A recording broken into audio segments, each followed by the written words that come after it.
আৰু আপোনালোকে যিটো ডাউনলোড অপশ্যন ক্লিক কৰি কিন্তু আপোনালোকৰ ফাৰ্মাৰ আইডি কাৰ্ডখন এনেকৈ ডাউনলোডিং কৰি ল'ব সকলোকে পাৰে। পুনৰবাৰ স্বাগতম জনাইছো আজিৰ এই নতুন ভিডিঅ'লৈ। আশা কৰোঁ আপোনালোক নিশ্চয় ভালে আছে। ফ্ৰেণ্ডসকল, আপোনালোকে যিসকল নেকি কৃষক আছে সকলো কৃষকে কিন্তু কিষাণ পঞ্জীয়ন কৰিব লাগিব বা ফাৰ্মাৰ ৰেজিষ্ট্ৰেশ্যনটো কৰিব লাগিব। আৰু ফাৰ্মাৰ ৰেজিষ্ট্ৰেশ্যন কেনেকৈ কৰিব পাৰি সেই বিষয়ে অলৰেডি মই ভিডিঅ' বনাই ৰাখিছোঁ। আপোনালোকে যিসকল নেকি এতিয়ালৈকে ফাৰ্মাৰ ৰেজিষ্ট্ৰেশ্যন কৰা নাই সেইসকলে এতিয়া ফাৰ্মাৰ ৰেজিষ্ট্ৰেশ্যনটো কৰিব পাৰিব আগৰ সেই ভিডিঅ'টো চাই। তো এতিয়া আজিৰ এই ভিডিঅ'টোৰ মূল বিষয়বস্তু হ'ল যে যিসকল নেকি ফাৰ্মাৰ ৰেজিষ্ট্ৰেশ্যন কৰিছে সেইসকলে কেনেকৈ ফাৰ্মাৰ আইডি কাৰ্ডখন ডাউনলোডিং কৰিব পাৰিব। তো ফাৰ্মাৰ আইডি কাৰ্ডখন কেনেকৈ ডাউনলোডিং কৰিব পাৰিব সেই প্ৰচেছটো মই আপোনালোকক দেখুৱাম। একদম ইজি, আপোনালোকে 2 মিনিটৰ ভিতৰতে ডাউনলোডিং কৰিব পাৰিব। তাৰ আগতে যিসকলে ফাৰ্মাৰ কাৰ্ডৰ বিষয়ে নাজানে বা কিষাণ পঞ্জীয়নৰ বিষয়ে নাজানে সেইসকলক অলপ জনাই দিবলৈ বিচাৰিছোঁ। তো ফাৰ্মাৰ ৰেজিষ্ট্ৰেশ্যন বা কিষাণ পঞ্জীয়ন হ'ল কিষাণৰ পৰিচয় পত্ৰ। আপুনি যে এজন কৃষক সেই কৃষকৰ আপোনাৰ পৰিচয় পত্ৰ। আৰু এই কিষাণ পৰিচয় পত্ৰৰ জৰিয়তে বা ফাৰ্মাৰ আইডিটোৰ জৰিয়তে আপোনালোকে আগন্তুক দিনত চৰকাৰে যিসমূহ ধৰণৰ আঁচনি আহিব, চৰকাৰে যিকোনো ধৰণৰ আঁচনি অহা কিছুদিনৰ ভিতৰত এটা আৰম্ভ হ'ব কিষাণ কল্যাণ আঁচনি, যাৰ জৰিয়তে 11,000 টকা প্ৰদান কৰা হ'ব। এনেকুৱা যিসমূহ আঁচনি আছে, এনেকুৱা কি PM কিষাণ সন্মান নিধি যোজনাৰ যি টকা দি থকা হৈ আছে এই টকাবোৰ বন্ধ হৈ যাব যদি আপোনালোকে ফাৰ্মাৰ ৰেজিষ্ট্ৰেশ্যনটো কৰি নলয়। গতিকে আগন্তুক দিনত আপোনালোকে আহিবলগীয়া যিসমূহ নেকি চৰকাৰী আঁচনি আছে, আপুনি যদি সেইসমূহ পাব বিচাৰে এজন কৃষক হিচাপে, তেনেক্ষেত্ৰত আপোনাৰ বাবে কিষাণ আইডি বনোৱাটো বাঞ্ছনীয়।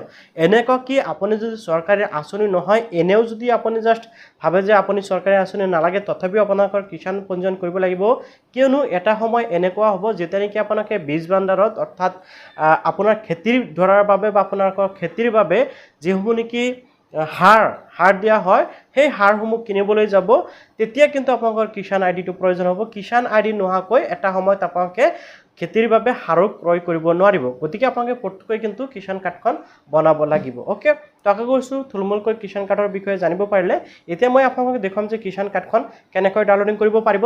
সো ফ্ৰেণ্ডসকল, ফাৰ্মাৰ আইডি কাৰ্ডখন ডাউনলোডিং কৰিবলৈ প্ৰথমতে আপোনালোকে এই পৰ্টেলটোলৈ আহিব লাগিব আৰু ইয়াৰ লিংক মই ভিডিঅ'ৰ ডিছক্ৰিপশ্যনত দি থ'ম। আপোনালোকে তাৰ পৰা ডাইৰেক্ট ইয়াতে আহিব পাৰিব। অহাৰ পিছত আপোনালোকে প্ৰথম যিটো অপশ্যন দেখুৱাব আছে ফাৰ্মাৰ চাৰ্ভিচ, এই ফাৰ্মাৰ চাৰ্ভিচৰ ওপৰত ক্লিক কৰিব লাগিব। ইয়াৰ লগতে এই পৰ্টেলৰ পৰা কিন্তু আৰু বহুতো আপোনালোকে চাৰ্ভিচ লাভ কৰিব। যেনে প্ৰথমতে মই আপোনালোকক ফাৰ্মাৰ আইডি কাৰ্ডখন ডাউনলোডিং কৰি দেখুৱাইছোঁ। মই ফাৰ্মাৰ চাৰ্ভিচ অপশ্যনত ক্লিক কৰিলোঁ। ইয়াতে ক্লিক কৰাৰ লগে লগে farmer ID card PDF, farmer ID card PDF 2 এনেকৈ কেইবাটাও অপশ্যন আছে। তো আপোনালোকে যিকোনো এটাৰ পৰা ডাউনলোডিং কৰিব পাৰিব। তো মই এই যিটো প্ৰথম আছে ফাৰ্মাৰ আইডি কাৰ্ড PDF, ইয়াৰ ওপৰত ক্লিক কৰিলোঁ। ইয়াৰ ওপৰত ক্লিক কৰাৰ পিছত ইয়াতে চাওক নিউ আৰু অল্ড দুটা অপশ্যন পাই যাব। আপোনালোকে যিকোনো এটা চিলেক্ট কৰিব পাৰে। অ'কে, তাৰপিছত ইয়াতে আপোনালোকৰ যিজন ব্যক্তিৰ ফাৰ্মাৰ আইডি কাৰ্ডখন ডাউনলোডিং কৰিব সেইজন ব্যক্তিৰ আধাৰ কাৰ্ডৰ নাম্বাৰ ইয়াতে আপোনালোকে মানে এণ্টাৰ কৰিব। দেন আপোনালোকে কি কৰিব লাগিব, লেংগুৱেজটো চিলেক্ট কৰিব। আমাৰ যিহেতু আছাম, আমাৰ আছামিজ লেংগুৱেজটো আমি চিলেক্ট কৰি দিম। আৰু ইয়াতে কিন্তু আপোনালোকৰ 25 এটা কি হ'ব আপোনালোকৰ চাৰ্জ ল'ব আৰু ইয়াতে কিন্তু আপোনালোকে পইচাটো এড কৰি ল'ব লাগিব। ঠিক আছে, তো আপোনালোকে কি কৰিব লাগিব, এই যিটো ছাবমিট অপশ্যন আছে ছাবমিট অপশ্যনত ক্লিক কৰাৰ লগে লগে আৰু চিয়'ৰ অপশ্যন আহিব। আপোনালোকে অ'কে অপশ্যনত ক্লিক কৰক। অ'কে অপশ্যনত ক্লিক কৰাৰ লগে লগে জাষ্ট অলপ ৱেইট কৰিব। যেটো নেকি কাৰ্ড এটা ফাৰ্মাৰ সাৰ্টিফিকেট জেনাৰেট সাকসেসফুলি হৈ যাব। এইটো সাইডত আপোনালোকৰ ফাৰ্মাৰ কাৰ্ডটো দেখিবলৈ হ'ব আৰু আপোনালোকে যেটো ডাউনলোড অপশ্যন আছে ইয়াতে ক্লিক কৰি বা ইয়াতে ক্লিক কৰি কিন্তু আপোনালোকে আপোনালোকৰ ফাৰ্মাৰ আইডি কাৰ্ডখন এনেকৈ ডাউনলোডিং কৰি ল'ব পাৰিব। তো আশা কৰিছোঁ আপুনি নিশ্চয় দেখা পালে যে ফাৰ্মাৰ আইডি কাৰ্ডখন কিমান সহজতে অতি সহজতে ডাউনলোডিং কৰিব পাৰি। ওকে, তেতিয়া চাওক আপোনালোকে ফাৰ্মাৰ আইডি কাৰ্ডৰ লগত আৰু কি সাৰ্ভিস পাব সেইকেইটা মই ইয়াতে দেখুৱাই আছো। যেনেকৈ আপোনালোকৰ পান সাৰ্ভিস ইয়াতে ক্লিক কৰিলে পান সাৰ্ভিসত ক্লিক কৰাৰ লগে লগে ইনষ্টেন্ট ফাইণ্ড পান, অৰ্থাৎ ধৰি লওক আপোনালোকৰ পেন কাৰ্ডৰ নাম্বাৰটো আপুনি নাজানে বাট আপোনালোকৰ আধাৰ সৈতে পান কাৰ্ড এটা লিংক হৈ আছে, তেনেক্ষেত্ৰত ফাইণ্ড ইনষ্টেন্ট পানত ক্লিক কৰি ইয়াতে আপোনালোকে জাষ্ট আধাৰ কাৰ্ডৰ নাম্বাৰ বহাব আৰু আপোনালোকে সাবমিট অপশ্যনত ক্লিক কৰিলে কি হ'ব, আপোনালোকৰ আধাৰৰ সৈতে লিংক হৈ থকা যেটো নেকি পান কাৰ্ড নাম্বাৰ আছে পেন কাৰ্ড নাম্বাৰটো আপোনালোকে পাই যাব। তাৰপিছত ইয়াতে পেন কাৰ্ড ডাউনলোডিঙৰ বা প্ৰিণ্টৰ অপশ্যন পাই যাব, GST ভেৰিফিকেশ্যনৰ পান ডিটেইলছ এনেকৈ কেইবাটাও অপশ্যন আপোনালোকে ইয়াতে পাব। ওকে, ইয়াৰ লগতে আৰু কেইবাটা অপশ্যন আছে, যেনেকৈ ইয়াতে দেখিবলৈ পাইছে ভোটাৰ সাৰ্ভিস।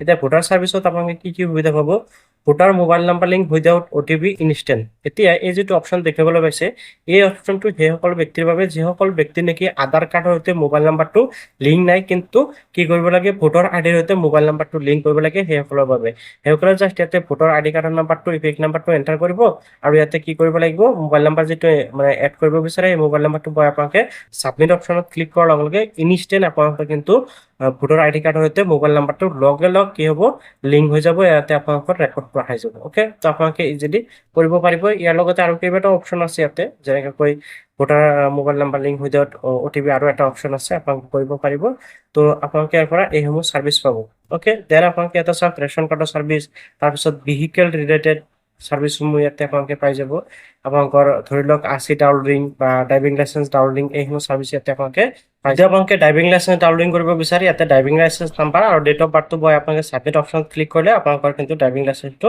ডাউনলোডিং হৈ যাব ওকে ইউ আৰ চিয়ৰ অপশ্যনত ক্লিক কৰিব লাগিব দেখিবলৈ পাইছে এনেকৈ আপোনালোকৰ ড্ৰাইভিং লাইচেন্সটো ডাউনলোডিং হ'ব মই আপোনালোকক PDF-টো দেখুৱাই আছো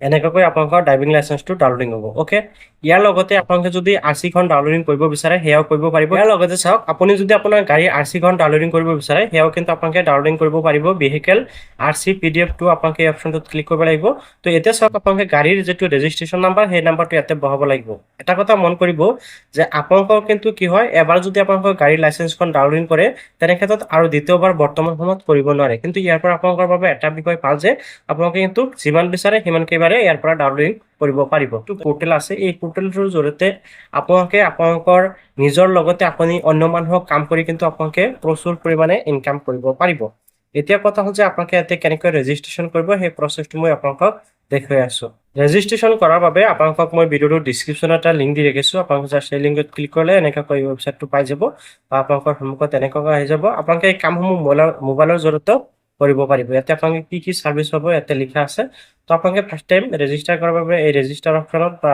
ইয়াতে ক্লিক কৰিব লাগিব ইয়াতে ক্লিক কৰাৰ পিছত ইয়াতে আপোনাৰ নাম দিব ইয়াতে আপোনালোকৰ দোকানৰ নাম যদি আছে দিব আৰু যদি নাই তেনে ক্ষেত্ৰত আপুনি আপোনাৰ নিজৰ নামটো ইয়াতে দিব পাৰিব দেন আপোনালোকে দেখিবলৈ পাইছে ইউজাৰ টাইপত যেতিয়া ক্লিক কৰিব ইয়াতে ৰিটেইলাৰ আছে 79ত ডিষ্ট্ৰিবিউটৰ হ'ল 497ত মাষ্টাৰ ডিষ্ট্ৰিবিউটৰ হ'ল 897ত আপোনালোকে ইয়াৰ পৰা যিটো মন যায় সেইটো ল'ব পাৰে যদি আপোনালোকে সাধাৰণতে ইউজ কৰিব বিচাৰে চেম্পলসমূহ তেনে ক্ষেত্ৰত 79টো কৰিব পাৰিম ওকে দেন আপোনালোকে ইয়াতে মোবাইল নাম্বাৰ ইয়াতে পাছৱৰ্ড দিব আৰু ইয়াতে আপোনালোকে ইমেইলটো দিব এতিয়া আপোনালোকে যিটো মোবাইল নাম্বাৰ দিব আৰু ইয়াতে যিটো ইমেইল দিব এই মোবাইল নাম্বাৰটো আপোনাৰ আইডি হ'ব আৰু ইয়াতে আপোনালোকৰ এই যিটো পাছৱৰ্ড সেট কৰিলে এইটো হ'ল আপোনাৰ পাছৱৰ্ড হৈ যাব ওকে দেন আপোনালোকৰ লগে লগে কিন্তু আপোনাৰ ইমেইলত এটা মেছেজ আহি যাব দেন আপোনালোকে বেক টু লগইন অপশ্যনত ক্লিক কৰিব আৰু লগইন অপশ্যনত ক্লিক কৰাৰ পিছত আপোনালোকৰ আইডিটো ক্ৰিয়েট কৰাৰ পিছত আপোনালোকৰ যিটো আইডি আৰু পাছৱৰ্ড দিয়া হ'ল তাৰ জৰিয়তে আপোনালোকে ইয়াতে লগইন কৰিব পাৰিব ৰেজিষ্টাৰ আইডি পাছৱৰ্ড বহাই আপোনালোকে জাষ্ট লগইন অপশ্যনত ক্লিক কৰিব লগইন অপশ্যনত ক্লিক কৰাৰ লগে লগে ডাইৰেক্ট আপোনালোকৰ সন্মুখত এনেকৈ লগইন হৈ যাব আৰু ইয়াৰ পৰা কিন্তু আপোনালোকে চেম্পলি কামসমূহ কৰিব পাৰিব সকলো কামৰ বাবে আপোনালোকে এই যিটো এড মানি অপশ্যন আছে ইয়াতে ক্লিক কৰি আপোনালোকে এড মানি কৰি ল'ব আপোনালোকৰ কামসমূহ ইজিলি কৰিবলৈ তো এইসমূহ আপোনালোকে কিন্তু ঘৰত বহি এনেকৈ ছাৰ্ভিচসমূহ লৈ আপোনালোকে প্ৰচুৰ পৰিমাণে আৰ্নিং কৰিব পাৰিব বা আপোনালোকে ইয়াতে কামসমূহ অতি সহজতে কৰিব পাৰিব ওকে তো আশা কৰোঁ আপোনালোকে নিশ্চয় বুজি পাইছে যে আপোনালোকে ফাৰ্মাৰ আইডি ডাউনলোডিং কৰাৰ লগতে আন ছাৰ্ভিচসমূহ কেনেকৈ ইয়াতে ব্যৱহাৰ কৰিব পাৰিব